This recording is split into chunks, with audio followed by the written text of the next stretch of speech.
மன அமைதி தேடி வனத்துக்குள்ளே வனவாசம் போகிறது வழக்கம் வச்சுருக்காரு. அந்த இடத்துல சக்தி இருக்கிறத அவர் கொண்டு வந்து ஊரில் எழுதி சொல்லி அங்கே வந்து கல்சிலன்ட்டு பூமாலை போட்டு வழிபட ஆரம்பிச்சிருக்காங்க. காலப்போக்கில் வெள்ளை கவுண்டர் வந்து அப்படியே அந்த வனத்திலேயே வந்து தஞ்சம் அடைஞ்சு அங்கேயே வழிபாட்டிலே இருந்துட்டார், வீட்டுக்கே வரல.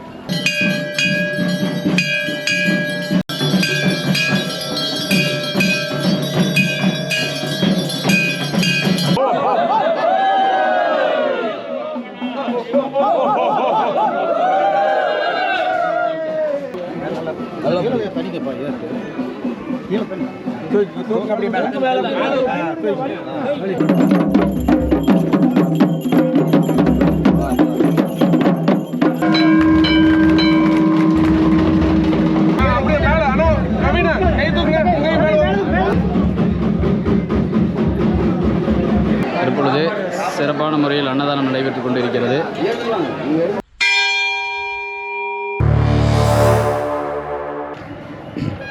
வணக்கங்க. அதாவது வந்து நம்ம மலக்கருப்புசாமி கோயில், தவசியப்பசாமி, முனியப்பசாமி, இந்த கோவிலோட வரலாறுகள் இது எப்போ இருந்து நடைமுறையில் நம்ம பண்ணிகிட்ருக்குறோம். மலைக்கருப்புசாமி திருக்கோவில் பார்த்திங்கன்னா பரம்பரையாக அங்கே ஒரே குடும்பத்தை சேர்ந்தவங்களால் நிர்வகிக்கப்பட்டு அந்த ஒரு குடும்பத்துக்கு கீழே 50 பங்காளிகள்லாம் ஒன்று சேர்ந்து திருமணம் நடத்திட்டு வரோம். மலைக்கருப்புசாமி கோயில் பார்த்திங்கன்னா ஒரு 300-400 வருஷம் முன்னாடி எங்கள் குடும்பத்தில் வெள்ளை கவுண்டர்னு சொல்லி ஒரு பெரியவர் இருக்காங்க.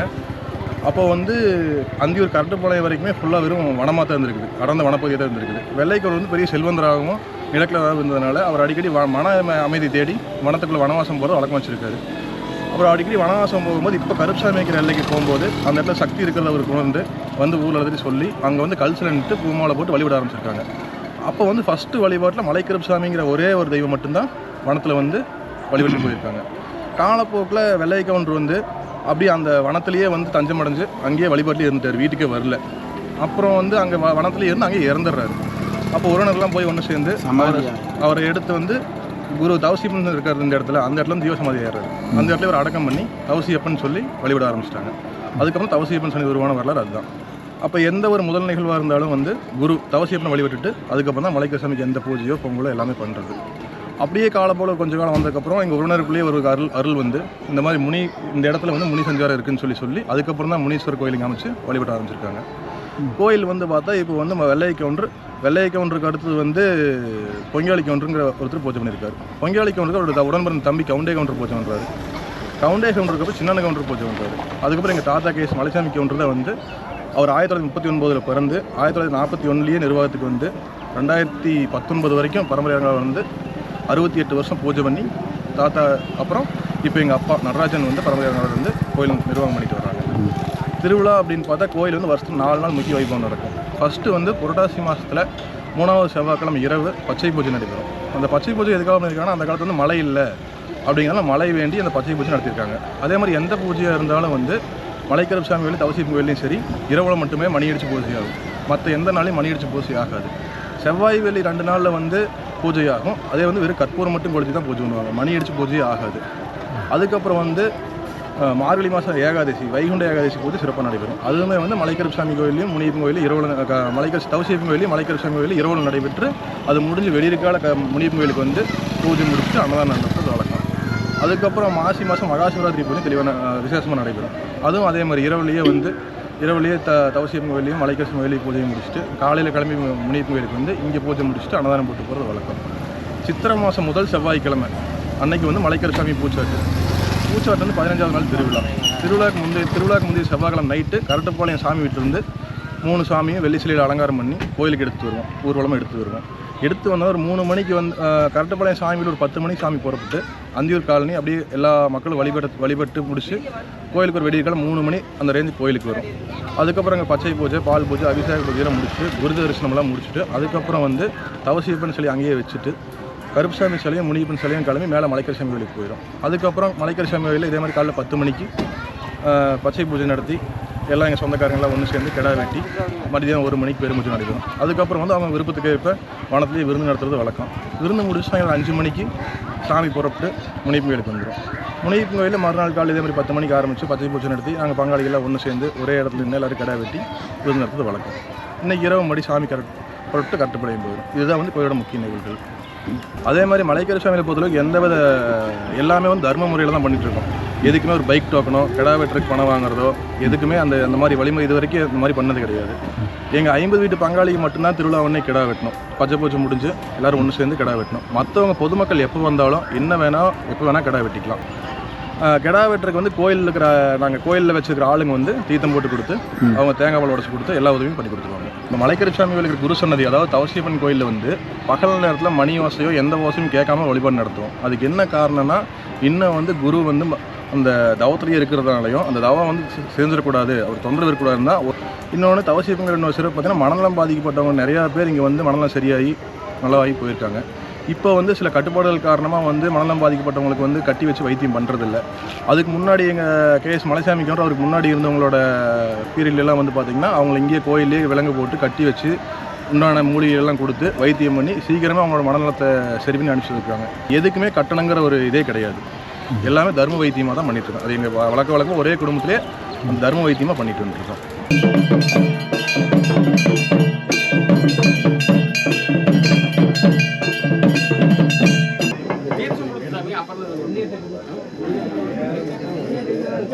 இப்போ வந்து பச்சை பூசை முடிஞ்சிருச்சு.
தாங்கலாம் பிடிக்கும்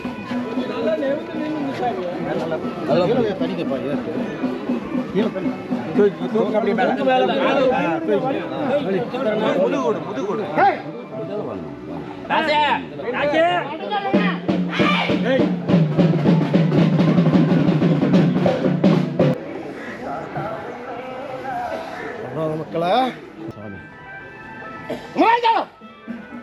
அப்படியே கீழே இருக்கு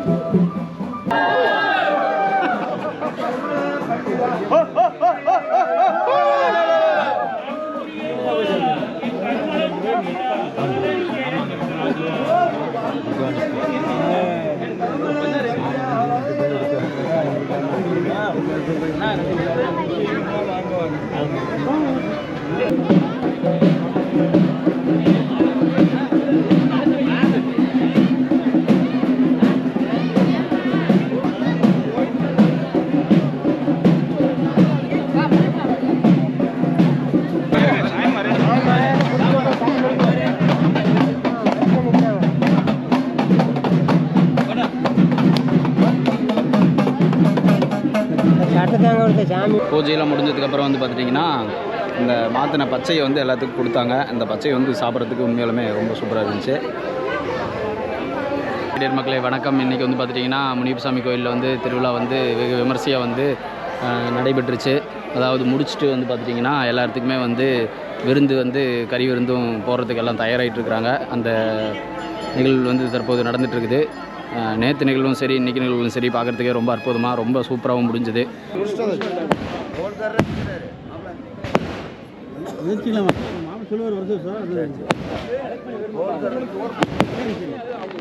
சரி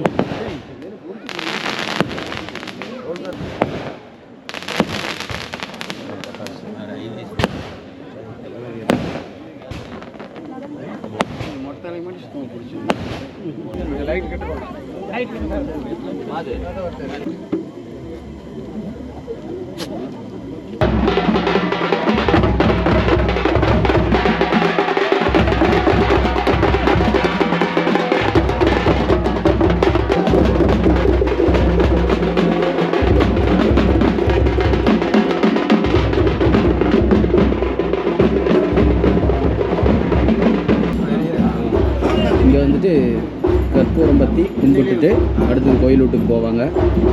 நிகழ்வு இப்போ தற்பொழுது நடைக்கு போகுது.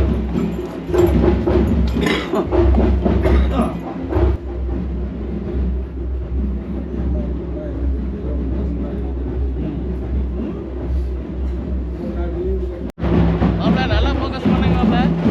கடைக்கு வந்து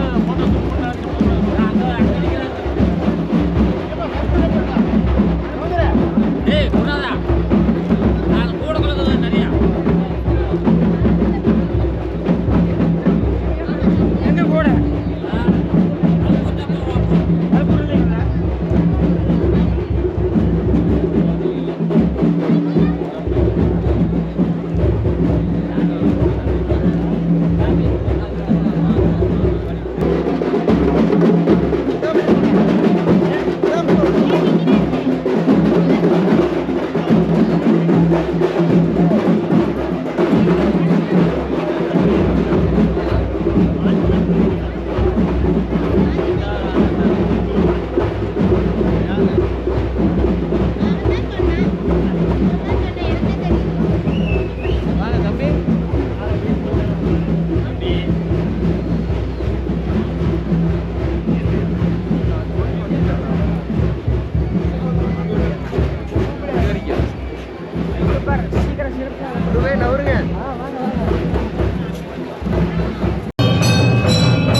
முறையில் அன்னதானம் நடைபெற்று கொண்டு இருக்கிறது. சாப்பிட